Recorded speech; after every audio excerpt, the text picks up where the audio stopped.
Hello, good afternoon, student. Welcome to my YouTube channel, Locus Study Center. Please like, share and subscribe to my channel. बच्चों, आज हम लोग trigonometry का exercise 8.1 पढ़ने जा रहे हैं। क्लास 10 का मैथ्स है। तो इसमें अभी हम लोग एक्सरसाइज बनाने जा रहे हैं। तो अगर आप लोग ट्रिगोनमेट्री का इंट्रोडक्शन क्लास अगर नहीं देखे होंगे तो आप लोग पहले ही इंट्रोडक्शन क्लास देख लीजिएगा। काहे कि उसमें हम लोग साइन थीटा का उपयोग, कॉस थीटा का उपयोग कैसे किए हैं, फिर समकोण त्रिभुज का कैसे उपयोग किया गया है, उसमें हम पूरा विस्तार से बताए हुए हैं। तो आइए हम लोग एक्सरसाइज मतलब 8.1 को बनाते हैं। क्वेश्चन क्या कह रहा है सो देखिए क्वेश्चन कह रहा है कि त्रिभुज ए बी सी में जिसका कोण बी समकोण त्रिभुज है। A B is equal to 24 centimetre और B C is equal to 7 centimetre. निम्नांकित का मान ज्ञात करें। तो हमको निकालना क्या है, साइन ए कॉस ए, ये निकालना है। और हम लोग को निकालना है साइन सी और कॉस सी। तो देखिए ये क्वेश्चन को हम लोग कैसे बनाएंगे। ये बनाने से पहले हम लोग एक ट्रिगोनमेट्री का थोड़ा सा कॉन्सेप्ट है, वो कॉन्सेप्ट को बता देना चाहते हैं। जैसे कि उसमें कितना ट्रिगोनमेट्री का रेशियो बताया गया है कि साइन थीटा कॉस थीटा। तो इसका देखिए याद करने का क्या ट्रिक था वो बता देते हैं। फिर पाइथागोरस का प्रयोग कैसे किया गया है, ये एक्सरसाइज में हम लोग पाइथागोरस का प्रयोग करके तीनों साइड को निकाल लेंगे। उसके बाद फिर 8.1 में पूरा क्वेश्चन को हम लोग सॉल्व कर देंगे। तो थोड़ा सा हम लोग कॉन्सेप्ट पे ध्यान देते हैं कि ये कॉन्सेप्ट कैसे बनाएंगे। तो देखिए सबसे पहले यहाँ पे हम लोग को क्या था, पंडित बद्री प्रसाद हरि हरि बोल। फिर यहाँ पे था सोना चांदी तौल। देखिए यहाँ पे यही मतलब कि ये ट्रिक है। देखिए ये सोना है, मतलब ये क्या हो गया, sine theta. Sine theta is equal to क्या होता है, P by H perpendicular by hypotenuse. ये क्या हो गया, कॉस थीटा। तो cos theta is equal to क्या हो गया, बी बाय एच। अब फिर देखिए tan theta is equal to क्या होता है, बी बाय पी। ठीक है, बी बाय बी। अब देखिए साइन का उल्टा होता है cosec theta. Cosec theta is equal to क्या होता है, जस्ट इसका उल्टा, तो एच बाय पी। अब फिर उसके बाद cos theta is equal to क्या होता है, एच बाय पी। तो कॉस थीटा का अपोजिट होता है सेक थीटा। सेक थीटा का ये इसका अपोजिट करेंगे तो हाइपोटेनस बाय बेस। अब टेन थीटा का अपोजिट होता है कॉट थीटा। तो यहाँ पे कॉट थीटा का अपोजिट करेंगे तो बी बाय पी। देखिए ये हम लोग को ये साइन थीटा कॉस थीटा का उपयोग करके ये फॉर्मूला यूज करने के बाद हम लोग ये क्वेश्चन को सॉल्व करेंगे। तो ये बेसिक कॉन्सेप्ट है। अब हम लोग ये क्वेश्चन को कैसे बनाएंगे, आप लोग ये फॉर्मूला को देख लीजिएगा या ट्रिक से याद कर लीजिएगा। ठीक है, तो चलिए हम लोग अब आते हैं कि ये क्वेश्चन बनेगा कैसे। तो यहाँ पे देखिए कि ये क्वेश्चन बनेगा कैसे। तो हम लोग हल लिखते हैं। हल पहले दिया गया है वो लिख लेते हैं कि दिया गया है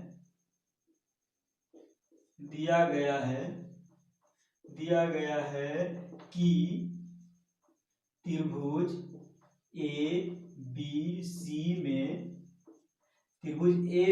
में जिसका बी क्या है, समकोण त्रिभुज है। क्या है, समकोण त्रिभुज है। और क्या दिया हुआ है, A B is equal to 24 centimetre. और क्या दिया हुआ है, B C is equal to 7 centimetre. ये दिया हुआ है। अब हम लोग क्या करेंगे कि ये क्वेश्चन बनाने से पहले हम लोग त्रिभुज का तीनों साइड का मतलब कि निकाल लेंगे। तो देखिए हम लोग को दिया हुआ है क्या कि ए बी सी एक त्रिभुज है। तो मान लीजिए कि ए बी सी एक त्रिभुज है जिसमें A B is equal to 24 centimetre. तो A B is equal to 24 centimetre. और देखिए कि B C is equal to 7 centimetre. तो यहाँ पे 7 सेंटीमीटर लिख देंगे। अब हम लोग को कभी भी ये क्वेश्चन को तीनों साइड निकालने के लिए हम लोग किसका उपयोग करेंगे, पाइथागोरस परिमेय का। तो सबसे पहले ये हम लोग निर्धारित करने के लिए कि हम लोग को अगर बोल रहा है साइन ए और कॉस ए, फिर बोल रहा है साइन सी और कॉस सी, यही मतलब कि थोड़ा सा डिफिकल्ट होता है कि एंगल पे अगर एंगल यहाँ पे रहेगा तो परपेंडिकुलर कौन होगा और आधार कौन होगा, अगर एंगल यहाँ पे रहेगा तो आधार कौन होगा और लंब कौन होगा, ये चीज समझना बहुत ही जरूरी है। तो सबसे पहले हम लोग ये क्या करते हैं कि पाइथागोरस का मतलब कि प्रयोग करके कर्ण पहले निकाल लेते हैं, उसके बाद कैसे इसका यूज करते हैं एंगल पे वो बताएंगे। तो चलिए सबसे पहले हम लोग क्या करते हैं कि यहाँ पे पाइथागोरस परिमेय से लिखते हैं। पाइथागोरस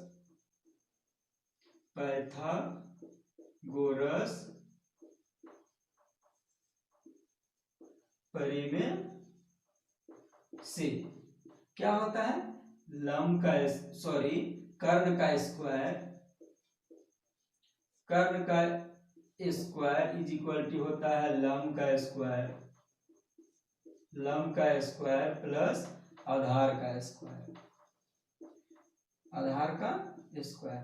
तो देखिए लंब कितना हो गया, लंब कितना दिया हुआ है, ये दिया हुआ है 24 सेंटीमीटर, तो यहाँ पे लिख देंगे 24 सेंटीमीटर का स्क्वायर प्लस पीसी मतलब आधार का स्क्वायर कितना दिया हुआ 7 सेंटीमीटर, तो यहाँ पे लिख देंगे 7 सेंटीमीटर। अब देखिए 24 का स्क्वायर कितना होता है 576 सेंटीमीटर स्क्वायर प्लस ये कितना होता है 7 का 49 सेंटीमीटर स्क्वायर। अब देखिए इसको जब ऐड करेंगे तो ये कितना हो जाएगा 625 सेंटीमीटर स्क्वायर। अब देखिए ये कर्ण का स्क्वायर है तो यहाँ पे कर्ण का स्क्वायर लिख देंगे। अब यहाँ पे देखिए कर्ण का स्क्वायर है, तो जब भी स्क्वायर को अगर इधर ले जाते हैं तो वो रूट में चला जाता है, तो यहाँ कर्ण इज इक्वल टू यहाँ पे क्या लिखेंगे अंडर रूट 625 सेंटीमीटर स्क्वायर। तो यहाँ पे देखिए कर्ण इज इक्वल टू क्या आ गया, कर्ण इज इक्वल टू आ गया 25 सेंटीमीटर। अब देखिए ये कर्ण इज इक्वल टू कितना आ गया 25 सेंटीमीटर। अब हम लोग क्या करेंगे कि पहला नंबर में जो क्वेश्चन है उसको ध्यान दीजिए। यहाँ पे पहला नंबर को हम लोग यहाँ पे लिख देते हैं कि पहला नंबर कैसे बनेगा। तो यहाँ पे लिखिए साइन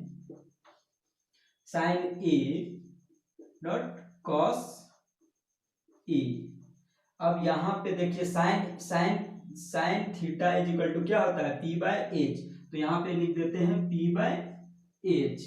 और cos theta is equal to क्या होता है बी बाय एच। देखिए अब यहाँ पे साइन ए के लिए लिखना है, एंगल ए के लिए लिखना है। यहाँ पे ध्यान से देखिएगा कि ये ट्रायंगल है, एंगल ए के लिए देखिए एंगल ए है तो कर्ण से जो सटा हुआ रहता है, और ये देखिए ये जो यहाँ पे जो बन रहा है तो ये जो लाइन होता है ना ये आधार हो जाता है। मान के चलिए ये अगर यहाँ पे बन रहा है ए बी, अगर ये एंगल के लिए बात किया जाए तो ये आधार हो जाता है, इसका सीधा वाला साइड जो होता है वो लंब हो जाता है। ठीक है, ये समझ में आया। पूरा एक्सरसाइज इसी पे बेस है कि एंगल दिया हुआ रहेगा तो लंब कौन होगा और आधार कौन होगा। ठीक है, तो ये मेरा क्या हो गया परपेंडिकुलर हो गया और ये क्या हो गया बेस हो गया किस पे एंगल ए पे। तो sine A is equal to क्या हो जाएगा पी कितना हो गया 7, तो यहाँ लिख देंगे कि 7 बाय कितना हो जाएगा एच कितना है 25, तो यहाँ पे 25 लिख देंगे। फिर उसके बाद क्या है बी कितना दिया हुआ है 24 सेंटीमीटर, तो यहाँ लिख देंगे 24 बाय एच कितना दिया हुआ है 25, तो यहाँ पे 25 लिख देंगे। देखिए ये पहला नंबर हो गया। अब 2 नंबर में हमको क्या निकालने बोल रहा है, 2 नंबर में बोल रहा है साइन सी, तो यहाँ लिखेंगे साइन सी और फिर बोल रहा है क्या कॉस सी। तो देखिए साइन सी मतलब कि एंगल इसके लिए आधार कौन हो जाएगा, देखिए ये कर्ण और ये इसके बीच में यहाँ जो बनता है ना ये तो सीधा हो गया आपका क्या लंब, और जो ये होता है वो आधार हो जाता है। तो पहला बोल रहा है कि साइन सी मतलब sine theta is equal to क्या होता है पी बाय एच, और cos theta is equal to ये sine theta is equal to P by H, cos theta is equal to B by H. तो देखिए sign C मतलब P का value कितना हो जाएगा 24 बटा एच कितना दिया हुआ 25, तो यहाँ पे 25 लिख देंगे। उसके बाद हम लोग को देखिए बोल रहा है b बाय एच, तो इसके लिए b कौन हो जाएगा, ये हो जाएगा 7, तो यहाँ लिख देंगे 7 बाय एच कितना दिया होगा 25, तो यहाँ पे 25 लिख देंगे। यही इसका आंसर हो गया। पहला का आंसर ये हो गया और दूसरा का आंसर ये हो गया। चलिए आप लोग को समझ में आ गया होगा, और अगर जहां नहीं समझ में आया होगा आप लोग वहां पे कमेंट में बताइएगा कि कहाँ पे समझ में नहीं आया। चलिए दूसरा क्वेश्चन बताएंगे।